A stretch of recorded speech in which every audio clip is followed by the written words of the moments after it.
Le guide des égarés de Maïmonide, deuxième partie, chapitre 1er, suite. Quatrième spéculation, également philosophique.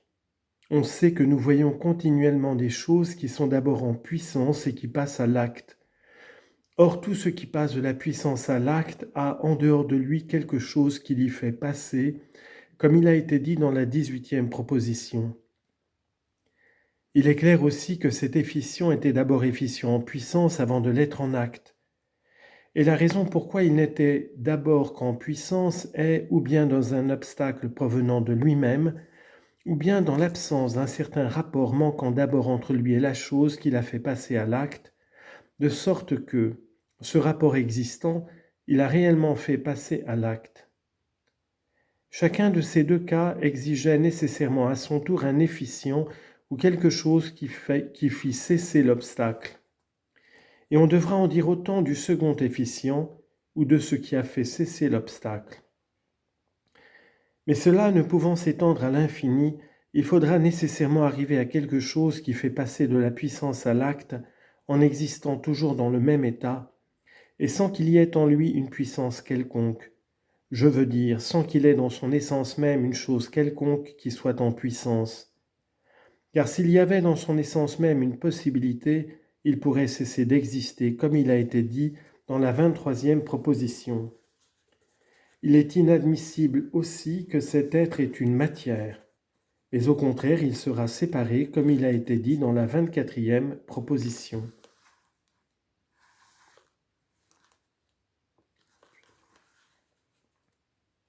Cet être séparé, dans lequel il n'y a absolument aucune possibilité, mais qui existe en acte par son essence, c'est Dieu.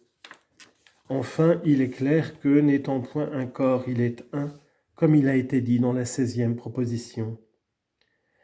Ce sont là toutes des méthodes démonstratives pour établir l'existence d'un Dieu unique qui n'est ni un corps ni une force dans un corps, et cela tout en admettant l'éternité du monde.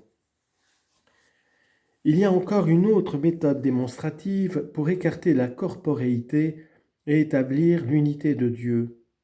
C'est que, s'il y avait deux dieux, il faudrait nécessairement qu'ils eussent quelque chose qui leur appartint en commun, savoir la chose par laquelle chacun des deux mérita d'être appelé Dieu, et quelque autre chose également nécessaire par quoi eut lieu leur distinction réciproque et par quoi ils fussent deux. Mais alors, si chacun des deux avait quelque chose que n'eût pas l'autre, chacun des deux serait composé de deux idées, aucun des deux ne serait ni cause première ni être nécessaire par lui-même, et chacun des deux aurait des causes comme il a été exposé dans la 19e proposition. Si au contraire la chose distinctive se trouvait seulement dans l'un des deux, celui qui aurait ces deux choses ne serait point un être nécessaire par lui-même. Autre méthode pour établir l'unité. Il a été établi par démonstration que tout l'univers est comme un seul individu dont les parties sont liées les unes aux autres et que les forces de la sphère céleste se répandent dans cette matière inférieure et la disposent. Cela étant établi, il est inadmissible qu'un Dieu s'isole avec l'une des parties de cet être et qu'un second Dieu s'isole avec une autre partie, car elles sont liées l'une à l'autre. Il ne reste donc d'autre partage à faire si ce n'est que l'un des deux dieux agisse dans un temps et l'autre dans un autre temps, ou bien qu'ils agissent toujours tous les deux ensemble, de sorte qu'aucune action ne puisse s'accomplir que par les deux ensemble. Supposer que l'un agisse dans un temps et l'autre dans un autre temps est impossible par plusieurs raisons. En effet, s'il se pouvait que pendant le temps où l'un des deux agit, l'autre agit également, quelle serait la cause qui ferait que l'un agit et que l'autre fût oisif ? Si au contraire il était impossible que l'un des deux agit dans le même temps où l'autre agit, cela supposerait une autre cause qui aurait fait qu'à l'un il fût possible d'agir, tandis qu'à l'autre cela fut impossible. Car dans le même temps il n'y a pas de différence, et le substratum de l'action aussi est un seul dont les parties sont liées les unes aux autres, comme nous l'avons déjà exposé. Ensuite, chacun des deux tomberait sous le temps, car son action serait liée au temps. Ensuite, chacun des deux passerait de la puissance à l'acte au moment où il agirait, de sorte que chacun des deux aurait besoin de quelque chose qui le fit passer de la puissance à l'acte. Enfin, il y aurait dans l'essence de chacun des deux une possibilité. Mais supposez qu'ils opèrent toujours tous les deux ensemble tout ce qui se fait dans l'univers, de sorte que l'un n'agisse pas sans l'autre, c'est là également chose impossible, comme je vais l'expliquer. En effet, toutes les fois qu'une certaine action ne peut s'accomplir que par un ensemble d'individus, aucun individu de cet ensemble n'est efficient absolu par son essence, et aucun n'est cause première pour l'action en question. Mais au contraire, la cause première est la réunion de l'ensemble. Mais il a été démontré que l'être nécessaire doit être absolument dénué de cause. Ensuite, la réunion de l'ensemble est elle-même un acte qui à son tour a besoin d'une autre cause, et c'est celle qui réunit l'ensemble.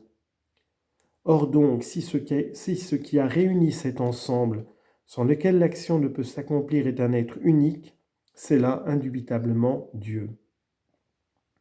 Si au contraire, ce qui a réuni cet ensemble est à son tour un autre ensemble, il faudra pour ce second ensemble ce qu'il a fallu pour le premier ensemble. On arrivera donc nécessairement à un être unique qui sera la cause de l'existence de cet univers unique. N'importe de quelle manière ce dernier existe, que ce soit par une création ex nihilo ou par nécessité. Il est donc clair aussi par cette méthode que l'unité de l'univers entier nous prouve que son auteur est un. Autre méthode pour établir l'incorporalité. Premièrement, tout corps est composé, comme il a été dit dans la 22e proposition, et tout composé suppose nécessairement un efficient qui est cause de l'existence de sa forme dans sa matière.